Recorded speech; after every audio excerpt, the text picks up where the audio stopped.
Ross Tucker from the 33rdteam.com ranking all 32 of the NFL head coaches. He goes Andy Reid 1, Bill Belichick 2, Mike Tomlin 3. Hard to argue with that.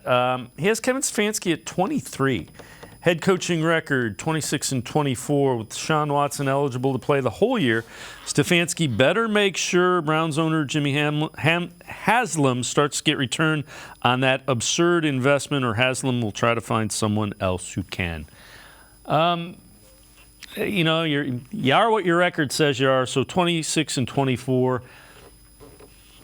Hasn't had a normal offseason. So I'm kind of hoping for a boring, normal offseason for Kevin Stefanski. Yeah, so far so good, and not too exciting. I'd like to touch on that one thing, though. He called it an absurd investment. Aren't there four other quarterbacks that are going to make more than Deshaun this year? People need to get off that baked-in narrative. And he's right, though. I mean, 23rd, okay. But this will be the season for which Kevin Stefanski is judged, because all the bases have been covered. Everything is in place. He's not dealing with some tumultuous off-season thing. He's going to have all of his pieces. So he's going to be judged off this year. And if they get through this season and it doesn't swing the way they need it to swing, it would be okay to, just kind of examine whether a change in leadership is what's necessary to get this team to the next level. But it's kind of hard to judge him on the things that he's already done and put him, on one of the lower tiers. This is a guy who won Coach of the Year his first year in the league. Right. That doesn't happen to bums typically. I would assume that he could. And he doesn't need to be top 8. If he's top 15 and the players play to their level, that's just fine by me.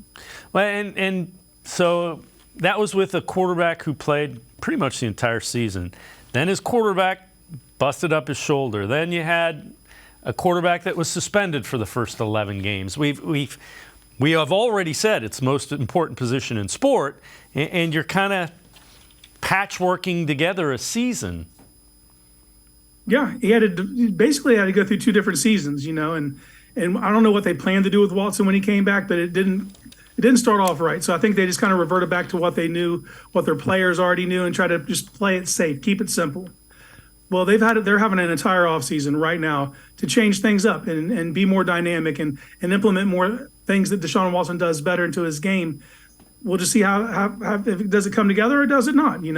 Is Stefanski capable of calling a game for a player of Watson's caliber, or is he just always comfortable with those backup type quarterbacks because he's more in control? Because he's going to have to relinquish a lot of control to Watson if this thing is going to get to where it needs to go.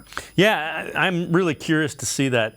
The other thing is about that contract. People keep making a big deal about the guaranteed in it. It's $230 million guaranteed. Nobody looks to get out of a quarterback's contract when the quarterback is playing well. So what they were saying is, we know this is the quarterback we want. How do we get him? We have to guarantee the contract. The guaranteed contract was means to get him to come here. Yeah, they pushed all their chips onto the table, and they're in this with Deshaun. They're in the boat, and if it sinks, it all sinks for everybody. Yeah. Watson, quarterbacks of his age and his caliber don't come along. They don't come free. You don't see them. They're locked down under contract for those exact reasons. The fact that he was available, they moved heaven and earth to get him. Well, now they got him, and now they have to make it work. People being mad about the $230 million being guaranteed is laughable to me. Yeah, I'm with you. And you know what? A lot of the season is going to be dependent on how well Kevin Stefanski and Deshaun Watson get on the same page and make this offense work. Yeah, and it's all going to be under a microscope, so it's going to be blown up. Probably blown out of proportion many times, good and bad. So, buckle up. It's going to be a heck of a ride.